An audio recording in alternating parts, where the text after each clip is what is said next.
Magandang umaga po sa atin lahat. Nandito po ako ngayon sa Kabungawan po.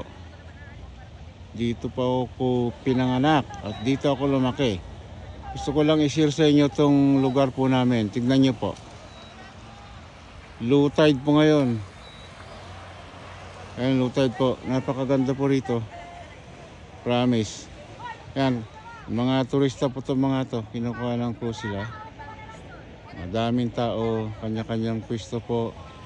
Ayan po, hindi po masyadong superb yung mga facilities po, pero in the future po, pagagandahin namin, non-stop yun na improvement. Kaya kung kayo balak magbakasyon po rito, walang problema, pero kailangan nyo mag-resolve sa mga accommodation namin dito.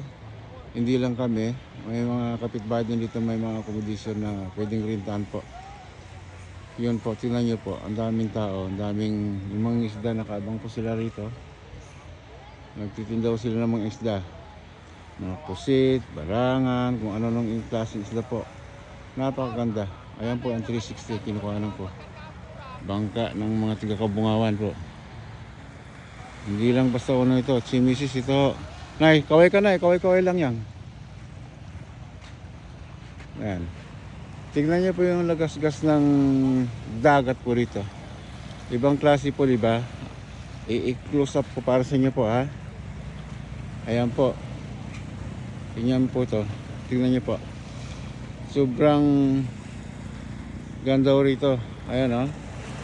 Ayan tinatawag na crystal clear water. Ayan, what do you call that? Ayan po. Superb. Diba? Napakaganda po. Kung makikita nyo, ayan po. Hindi lang basta ano ito, ha. Talagang sobrang ganda yung tubig po rito. Ayan, tingnan nyo po. Ang ganda po, diba? Ayan. Ito yung lugar namin, may nakatapat na bato. At yung pangalan ng resort po namin, Puerto del Baher, Kabungawan, Bogos, Pangasinan po. Ito po yan. Yan, mga tao, mga turista, mga tiga rito, naglalakad. Pero nakikita nyo, konti lang po yan. Pagka Sabado Linggo po rito, parang nasa ano ka, sobrang ganda po. Ayan, mga batang Kabo po.